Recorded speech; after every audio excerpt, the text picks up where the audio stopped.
J'aime Harry Potter. J'aime son univers et par conséquent, j'avais plutôt aimé les animaux fantastiques. Le film est certes loin d'être parfait, mais il a le mérite de me surprendre positivement sur différentes choses. Déjà, il a le mérite de mettre en scène des personnages qu'on retrouve vraiment pas très souvent dans le paysage des blockbusters hollywoodiens. Ensuite, il renoue avec l'émerveillement et le merveilleux qui était typique du début de la saga Harry Potter et qu'on avait plus ou moins perdu par la suite. Et surtout, il se tenait tout seul et donnait vraiment pas l'impression d'être une rampe de lancement de franchise, alors que finalement c'en était une. Après, oui, l'écriture était vraiment particulière et j'ai énormément de mal avec la mise en scène de David Yates. C'est donc avec tout ça en tête que j'attendais les crimes de Grindelwald, sans pour autant en espérer grand chose. Et donc la magie est-elle encore là? Voici quelques éléments de réponse. Ma critique va être ce coup-ci extrêmement structurée et divisée en plusieurs parties. La première sera juste un avis global sur le film, sans aucun spoiler, et ensuite je vais décortiquer le film sous plusieurs angles, le scénario, le propos, la mise en scène, la direction artistique, et le fanservice. Donc accrochez-vous bien au porte au loin, ça va remuer. C'est parti. Avis général, sans spoiler. L'histoire se déroule à Paris, où nous suivons plusieurs personnages, dont Norbert, qui sont à la recherche de Crédence.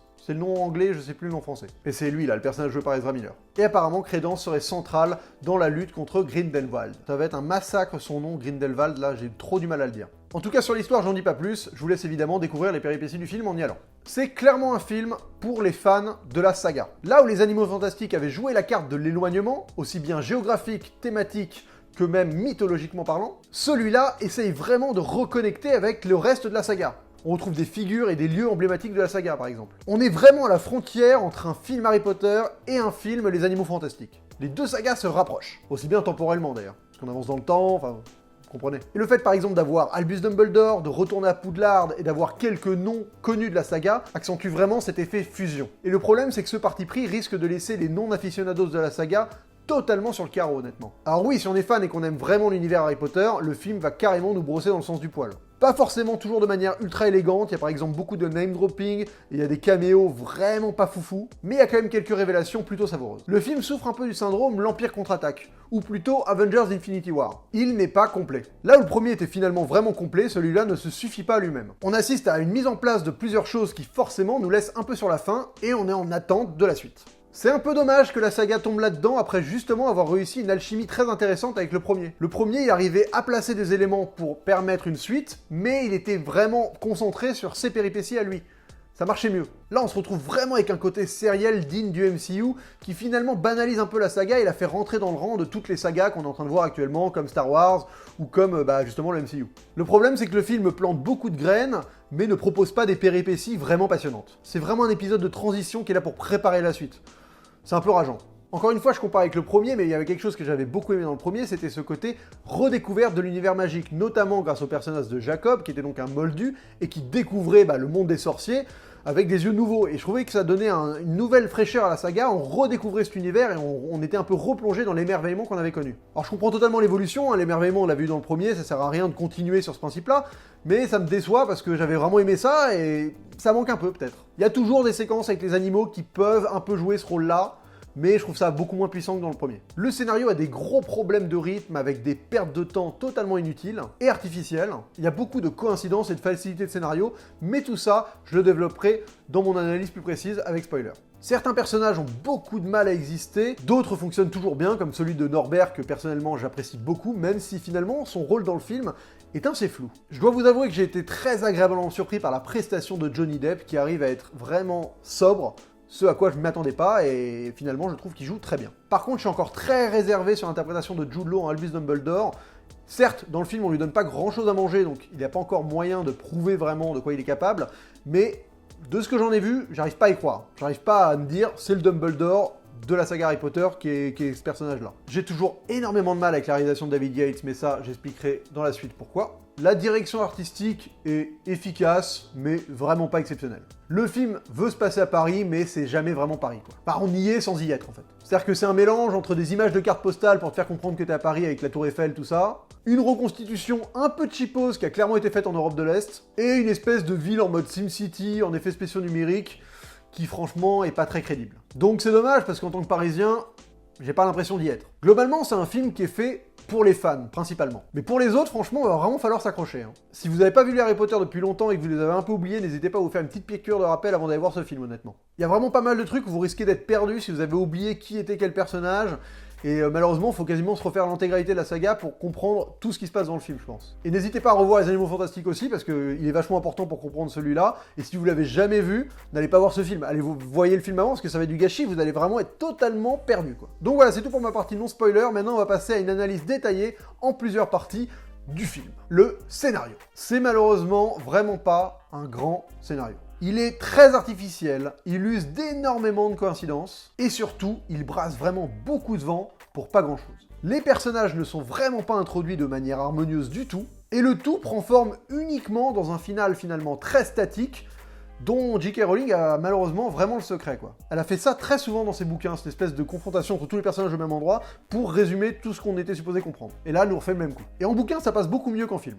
Honnêtement. Parce que là, l'écriture est finalement très proche de celle des livres. Avec une forme d'omniscience, où on va suivre plusieurs personnages à plusieurs moments, où on est quasiment conscient de tout ce qui se passe. On n'a pas de point de vue précis, et il y a énormément de personnages. Donc vraiment, on est comme dans les bouquins, quoi. Honnêtement, ça pourrait fonctionner, hein, ce procédé d'écrire comme elle fait, mais là, je trouve que ça marche pas. Le premier marchait beaucoup mieux parce que Norbert était le cœur du film, et même je trouvais que ces petites digressions vers d'autres personnages pour nous apporter des informations, c'était un peu ce qui me dérangeait dans le premier, et là, ils refont pareil, mais à échelle supérieure, c'est-à-dire qu'on est encore plus de digressions avec plus de personnages, et à un moment où on sait plus quoi suivre, et on perd vraiment en intérêt, quoi. Pour entrer un peu plus dans les détails, coïncidence et facilité. Le parcours de Queenie, par exemple, c'est symptomatique des défauts du film. Elle débarque à Londres, comme ça, comme par magie, ah mais c'est logique, on est dans un monde magique, et cette scène sert juste à deux choses, à réunir Jacob et Norbert, et à provoquer l'engueulade entre lui et Queenie. Engueulade totalement artificielle, parce que Jacob ne prend jamais en compte le fait qu'ils sont en Angleterre, et que c'est pas les mêmes lois. Son argumentaire ne change pas au fil de la discussion, elle a beau lui dire ici on pourrait se marier et tout, il n'intègre pas cette information. Et donc, il s'engueule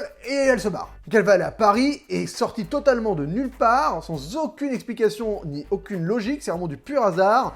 Elle va se retrouver à se faire plus ou moins recruter par la sbire de Grindelwald. Grindelwald, il est chiant ce nom. C'est-à-dire que rien ne semble vraiment logique ou naturel dans le parcours de Queenie. On sent vraiment une volonté que les événements arrivent sans que ce soit amené de manière harmonieuse. Elle est triste comme ça, sous la pluie, et la sbire, la Vinda, elle va venir lui parler à elle et la recruter.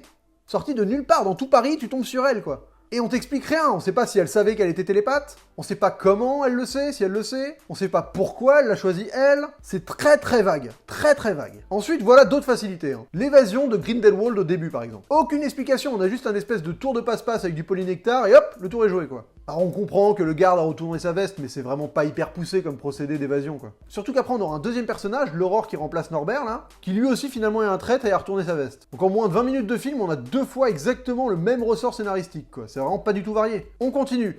Le vol du dossier des Lestrange au ministère de la magie français, là. Jamais expliqué. On voit les deux sbires être dans le ministère, et on considère qu'ils ont réussi à s'introduire dans le truc, à se faire passer pour une autre personne et à voler le dossier. Alors qu'on voit bien qu'après, c'est pas si facile que ça. Enfin si d'ailleurs, ça reste hyper facile après. Enfin, c'est facile au début, et après, il y a plein de chats magiques qui débarquent. La boule de cristal dans laquelle Jacob voit la prémonition et ce qu'il fait aller au Père-Lachaise. Pratique. Putain, c'est des facilités comme ça m'énerve, moi. Et par contre, Karma, qui était derrière à ce moment-là, qui était plus ou moins dans le coma, lui, il savait où aller, hein. Enfin, tu vois, à moins qu'on l'ait pas vu tendre la tête. Ah, c'est là, faut que j'aille au Père-Lachaise. Ça, on l'a pas vu. Mais on se dit, bah, faut que j'aille au Père-Lachaise. Il se réveille, ah oui, il faut qu'il aille au Père-Lachaise. Il connaissait le plan de Grindelwald avant qu'il le fasse. Pas d'explication, en tout cas, c'est pas mis en scène si on doit comprendre quelque chose de la logique de la séquence. Et puis honnêtement, la plus grosse coïncidence, l'identité de Crédence, quoi. Oh là là! Alors oui, c'est une bonne révélation, ça fait le lien avec la saga, très bien quoi. Mais bordel, qu'est-ce que c'est tarabiscoté comme histoire? C'est totalement tiré par les vaches. On pense que ça va être le fils de la famille Lestrange et finalement non, le bébé a été échangé et il se trouve qu'en fait c'est le cousin ou l'oncle ou le je sais plus quoi de Dumbledore là. Le neveu, c'est le neveu de Dumbledore, waouh! C'est totalement tarabiscoté quoi. Par contre, il y a quelque chose qui pourrait être de l'ordre de la facilité scénaristique, que j'aime beaucoup pour le coup, c'est la manière dont ils utilisent les animaux fantastiques de Norbert. Ça l'aide quasiment comme un Deus Ex Machina à plusieurs moments, donc il y a par exemple la petite plante verte qui crochette une serrure, il y a le Sniffler qui attrape justement la fiole qui contient le pacte de sang. Et je trouve que c'est intéressant parce que finalement, ces animaux, c'est un peu la caractéristique de Norbert, donc le fait que ces animaux l'aident et lui permettent de sortir de situations, c'est quasiment un développement de son personnage. Et ça, j'aime bien. Ensuite, il y a un autre problème. Perte de temps volontaire. Il y a des moments où le film, tu sens qu'il essaye de ralentir, de nous faire perdre notre temps. Et c'est pour ça que, par exemple, t'as cette séquence où t'as Youssouf Karma qui est dans le coma, et la raison pour laquelle il est dans le coma, c'est juste qu'il a chopé un parasite, et donc on est obligé d'attendre qui se réveille et donc fatalement il se passe rien entre temps et en fait il se réveille pas au bon moment, donc ils peuvent pas lui parler et tout ça est juste là pour qu'à la fin on ait tous les personnages réunis au même endroit pour avoir l'explication finale du plan, quoi. Tout le film, toute l'enquête, elle sert juste à réunir les personnages à un endroit au même moment, pour tout nous révéler d'un coup. Il n'y a aucune progression dans les révélations. Aucune. On a juste une grosse séquence où d'abord Youssouf il raconte sa vie, puis c'est Lita qui raconte sa vie, puis c'est Lita qui raconte sa vie à elle, et tout ceci n'a jamais été évoqué auparavant. Et ça, franchement, c'est vraiment le niveau 0 de l'écriture, malheureusement. Alors ça fonctionne dans le sens où d'un coup tu comprends tout ce que tu comprenais pas avant, mais vu qu'avant t'avais même pas de bribes pour essayer de te faire une idée de ce que tu devais comprendre, ça passe, mais c'est vraiment pas foufou. Passivité des héros. Finalement, nos héros, donc Norbert, Jacob et Tina, sont totalement passifs. Ils passent leur temps à chercher des gens et ils n'auront aucune incidence sur le film. Tu enlèves Norbert, le seul truc qui change dans le film, c'est le fait qu'à la fin, il ait récupéré le pacte de sang. Sinon, le film reste le même, les événements restent les mêmes. Norbert, il ne sert à que dalle. Il arrive à faire rentrer le chat chinois géant dans la valise, mais à part ça, il fait rien. Et c'est compliqué d'être captivé quand tes personnages ne font pas avancer l'histoire, quand ils sont juste passifs, là, à suivre une espèce de trace de choses qui sont plus importantes et plus intéressantes qu'eux. Et surtout qui les concernent pas. Personnage éphémère. J'ai un vrai problème avec le personnage de Lita, qui est malheureusement vraiment survolé. Alors quand t'es fan de la saga, son nom de famille fait qu'elle t'intrigue tout de suite, mais le fait que ce personnage n'ait jamais été introduit dans les Animaux Fantastiques alors qu'il aurait apparemment dû être introduit, en tout cas elle était dans le casting, rend certes le premier volet plus autonome, mais fait que l'introduction dans celui-ci est hyper abrupte. Moi personnellement j'ai eu énormément de mal à être impliqué dans cette espèce de triangle amoureux entre Norbert, son frère et Lita, parce que ça débarque dès le départ comme ça, on te le jette à la gueule, et après on t'en parle pas tant que ça, et j'ai du mal, pour moi j'ai pas réussi à vraiment être impliqué là-dedans, quoi. Surtout qu'en plus à la fin c'est vraiment pas bien mis en scène, mais ça je vais en parler plus tard. Finalement elle ne sert qu'à apporter les révélations sur l'origine de Crédence qui tombent un peu comme un cheveu sur la soupe, et sont totalement déconnectées du reste du film, donc ça a un peu du mal à nous retourner vraiment à ce moment-là, quoi. Par contre, la scène qu'elle a avec l'Épouvantard est pour le coup, ce coup-ci, plutôt réussie. Là où celle dans le livre du prisonnier d'Azkaban marchait aussi très bien avec Lupin parce qu'on ne savait pas ce qu'il voyait quand il ouvrait la porte de l'Épouvantard, il décrivait juste une espèce de sphère. Dans le film d'Alfonso Cuarón, malheureusement, ça tombait totalement à la flotte parce qu'on reconnaissait directement la lune. Alors que là, le drap flottant, c'est vraiment mystérieux et donc, au moins ça marche. C'est vraiment dommage le traitement de Dumbledore parce que finalement, il est juste dans les starting blocks. Mais bon, c'est un peu frustrant. Donc voilà, sur le scénario, certains diront que je pinaille. Oui, peut-être, mais c'est pour montrer à quel point le scénario est quand même assez faible. Ça rend pas le film mauvais pour autant, mais faut juste être conscient des défauts formels du truc. Par exemple, j'aime toujours autant le personnage de Norbert, même s'il sert à rien. Tout le film reste cohérent avec son personnage, donc oui, c'est pas très engageant, mais c'est pas très grave. La relation Dumbledore-Grindelwald, honnêtement, promet d'être passionnante, mais ça, j'en parlerai un peu plus après. Et Grindelwald est un personnage qui arrive plutôt bien à exister, malgré un gros flou sur son idéologie et ses ambitions, mais là, on arrive dans le domaine du discours. Le propos du film.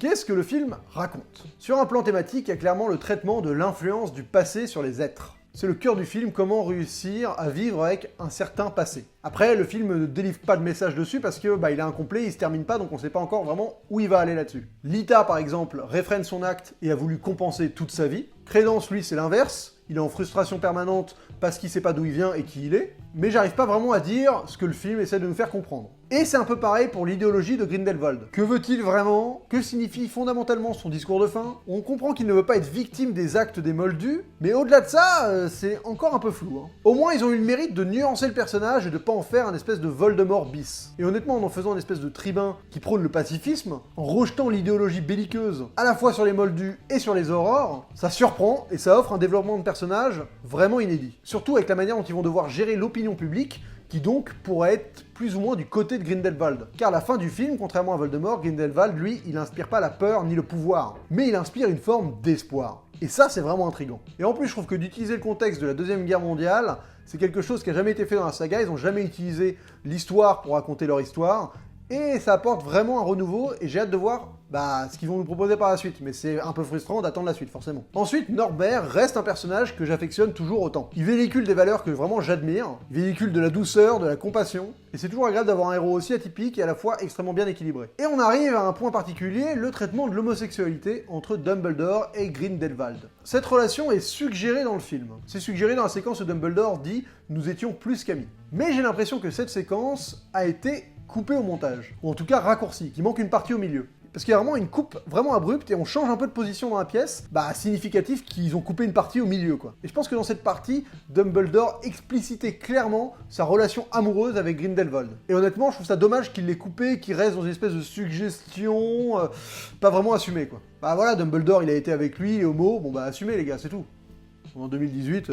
Ensuite, il faut quand même parler du fanservice. Bon, c'est pas problématique, mais je trouve ça vraiment pas très bien amené. Nicolas Flamel, c'est ultra balourd, quoi. Avec ce plan sur la pierre philosophale, qui essaye de pas trop nous la montrer, mais qui quand même va la cadrer pour pas qu'on passe à côté. Enfin, tu vois, c'est hyper pas discret, c'est pas subtil du tout. Et le maquillage du mec est vraiment pas possible. Par contre, j'aime plutôt bien le fait qu'ils aient jamais montré et filmé en gros plan en insistant Professeur McGonagall. Il y a plusieurs élèves qui mentionnent son nom, mais tu fais jamais un gros plan sur elle pour te montrer l'actrice rajeunie, ou non, ils ont pris une autre actrice. Ils ont pas joué le côté, clin d'œil, regardez, c'est l'actrice que vous aviez bien aimée, on l'a rajeunie numériquement. Ils ont pas été là-dessus. C'est plutôt pas mal. Et par exemple, le serpent de Voldemort, là, Nariti, Nitiri, là. J'attends de voir. Hein, parce que...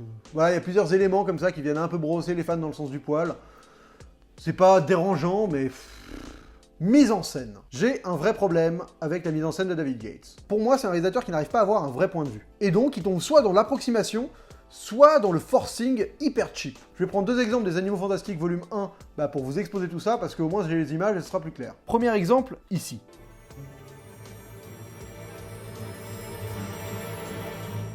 Pourquoi jouer le suspense sur l'ouverture de la valise par le douanier quand juste avant tu nous montres un plan de Norbert passant la valise en mode moldu? C'est contradictoire. Soit tu assumes le suspense et tu dévoiles le fonctionnement de la valise ensuite, soit tu montres le fonctionnement de la valise et donc tu n'appuies pas un suspense que tu auras tué dans l'œuf. Deuxième exemple avec cette séquence. Dans cette séquence, on apprend que l'Obscurial est donc un enfant et c'est d'ailleurs la dernière phrase de la séquence. Senator Shaw was killed by a kid? Suite à ça, on a un plan de réaction sur Norbert qui acquiesce, et on coupe sur une séquence où on suit de manière assez immersive cette petite fille qui va récupérer des tracts et qui va les jeter dans la rue. Cette coupe est là vraiment pour essayer de nous faire penser que c'est elle l'Obscurial. Et c'est du forcing. C'est de la manipulation à 2 francs 6 sous, quoi. Et il fait ça tout le film dans le premier épisode. Il y a par exemple cette séquence où on est avec le sénateur Shaw qui va mourir ensuite, où il arrête pas de nous faire des plans sur cette gamine pour essayer de nous faire croire que c'est elle. Il force la chose. De 1, c'est pas subtil, et de 2, c'est de la manipulation à 2 balles, quoi. Et dans les crimes de Grindelwald, il tombe pas nécessairement dans des travers pareils, car le scénario ne s'y prête pas d'ailleurs, mais il a toujours autant de mal à vraiment assumer un point de vue. Il use beaucoup par exemple de plans POV, donc de plans à la première personne, où on incarne le personnage et on regarde directement à travers ses yeux. Donc les autres personnages regardent directement dans la caméra. Regarde le spectateur. Ça aurait un sens si on choisissait un personnage, et qu'on avait son point de vue, à chaque fois. Pourquoi pas? Mais là, ça arrive sur plein de personnages, et des trucs totalement anodins. Hein. Au début, par exemple, quand Norbert part à son frère et à Attila, on est dans son regard à lui. Donc on les voit plein pot, ils nous regardent dans les yeux. Ce qui est un peu étrange d'ailleurs, parce que Norbert, il a tendance à pas regarder les gens dans les yeux quand il parle. Donc en plus, c'est un peu contradictoire, mais passons. Mais ensuite, on a le même procédé avec Jacob, où on voit à travers ses yeux quand il est envoûté. Et après, on aura la même chose avec des employés du ministère de la Magie, des employés qu'on ne reverra jamais, dont on n'en a rien à foutre. Et la séquence avec Queenie, quand elle vient récupérer des informations, on enchaîne des plans POV où les acteurs regardent directement dans la caméra. Et en plus, on voit les deux en POV. Donc s'il y a une logique dans ce procédé, je ne l'ai pas comprise. Et en attendant, esthétiquement, c'est un procédé vraiment particulier. Surtout, ça fait sortir du film, parce que d'un coup, les personnages te regardent toi, et c'est bizarre, si c'est pas vraiment expliqué, s'il n'y a pas une raison profonde, ça me perturbe. Ensuite, j'ai vraiment un autre exemple sur son incapacité à imposer un point de vue. C'est paradoxal d'ailleurs, parce qu'il n'arrête pas de faire des plans en mode point de vue, et pourtant il n'arrive pas à poser un vrai point de vue. C'est le dernier regard entre Leta et Norbert. On ne sait pas qui elle regarde. La mise en scène n'est pas assez claire là-dessus. C'est vraiment dommage de ne pas avoir fait un choix fort à ce moment-là. Surtout quand on sait tous qu'elle dit je t'aime à Norbert et pas au frère de Norbert. Mais t'arrives pas vraiment à le percevoir dans la séquence. C'est mal mis en scène. Il n'y a pas de point de vue. Ensuite, je trouve qu'il a une manière d'introduire le Paris de l'époque hyper paresseuse. On a juste des plans qui s'appellent donc des estats. Donc un estat, c'est un plan générique d'une ville. Vous voyez, on voit toute une ville de haut. Et après, on démarre la scène dans un décor plus confidentiel, dans un café, dans un appartement, dans une rue. Voilà, c'est pour te faire comprendre que t'es à Paris. Et ça fait tellement télévision, mais pas genre bonne télévision en plus. Vous regardez les soaps, genre Demain nous appartient sur TF1, et ben c'est exactement ce qu'ils font pour passer d'une séquence à l'autre et d'un décor à un autre. C'est le niveau 0 de la transition. Et il en abuse à mort dans ce film, quoi. Y a pas d'idée. Ensuite, pour moi, y a pas d'ampleur dans l'action. C'est lisible, et encore pas toujours. Y a pas de gigantisme, y a pas de férocité, y a pas de violence, y a pas d'action, quoi. Enfin, c'est mou, c'est fonctionnel, et puis c'est tout. Par contre, il dirige bien les acteurs. Surtout Johnny Depp. Je trouve que Johnny Depp, il est capable des pires cabotinages, Et là, dans ce film, il est étrangement sobre. Et ça le rend vraiment, mais juste, il est glaçant, quoi. Et c'est pas juste dans les actes, parce que oui, il va buter un gosse dès le début du film pour te faire comprendre que c'est vraiment un enculé, mais dans sa manière de l'incarner, je trouve qu'il en impose. Et c'est bien, parce que Johnny Depp, j'avais totalement perdu espoir en lui, quoi. Après, il y a un petit côté casting méta, Johnny Depp, il a une sale cut en ce moment parce qu'il aurait battu sa femme, donc on va le caster dans le rôle d'un méchant, et quand tu le vois, il est antipathique, enfin, tu vois, c'est un méta-casting, ça fonctionne bien, quoi. Il arrive à incarner le genre de méchant où direct, il t'intéresse, et même, il arrive à développer une certaine forme d'empathie, malgré le fait que c'est un gros enculé. Tout le reste du casting est dans l'ensemble vraiment bon. Dan Fogler, je le trouve vraiment excellent dans sa première apparition, mais la séquence est un peu étrange et vraiment pas très bien équilibrée en termes de jeu d'ailleurs. Il y a vraiment un décalage sur l'étrangeté de son comportement entre ses premières répliques et le moment par exemple où il est à table avec Norbert, où là il est totalement fantasque et tu peux pas ne pas te rendre compte qu'il est possédé, alors qu'au début de la séquence, bah tu t'en rends pas compte, enfin... Je trouve ça bizarrement traité ce moment d'ailleurs. Donc il joue bien Dan Fogler, mais cette séquence est un peu approximative, et surtout il est beaucoup moins drôle que dans le film précédent. Alors oui, il n'y a pas l'humour sur le fait qu'il est dans un univers qu'il comprend pas, et qui apportait beaucoup d'humour, et donc là, fatalement, il a moins d'os à ronger en termes de vannes. Direction artistique. Dans l'ensemble, ça reste du bon boulot. Les SFX se font surtout remarquer durant la reconstitution de Paris. Quasiment rien n'a été tourné à Paris, ce qui d'ailleurs n'aurait pas vraiment servi à grand chose, vu que ça se passe en 1927. Paris d'aujourd'hui aide pas vraiment à reconstituer le Paris d'époque. Enfin, tu peux, mais bon.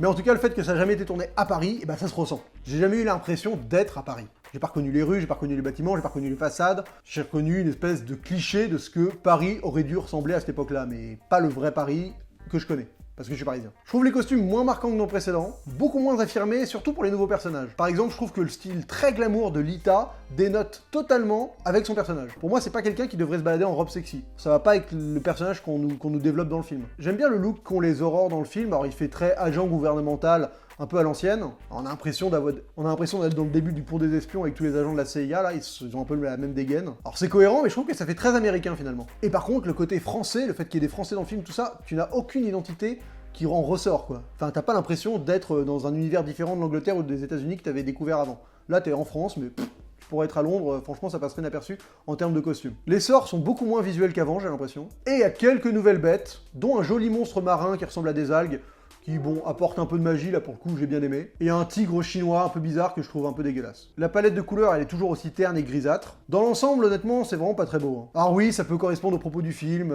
des temps sombres qui approchent, donc l'image est un peu cradoc. Mais bon, il y a moyen de faire joli et à la fois approprié, quoi. J'ai pas trouvé d'inventivité particulière dans les visuels. Par exemple, le siècle de sorciers, c'est un concept qui pourrait être génial et où tu pourrais t'en prendre plein la gueule avec des idées de fou. Et en fait, pas vraiment. T'as rien de mémorable. Donc dans l'ensemble, vous l'avez compris, je suis très mitigé sur ce deuxième volet. Il sert de transition, donc il n'est pas forcément hyper intéressant tout seul, mais il va proposer des choses intéressantes pour la suite. Attendons de voir, attendons de voir. En tout cas, j'espère que cette critique vous a plu. J'ai essayé d'être plus en profondeur, d'y aller plus calmement. J'avais tout écrit avant, pas d'improvisation. Maintenant, c'est le seul moment où j'improvise de ma critique. Voilà, j'espère que ça vous a plu, que vous aimez ce format. Je vais essayer de récidiver si vous trouvez ça bien.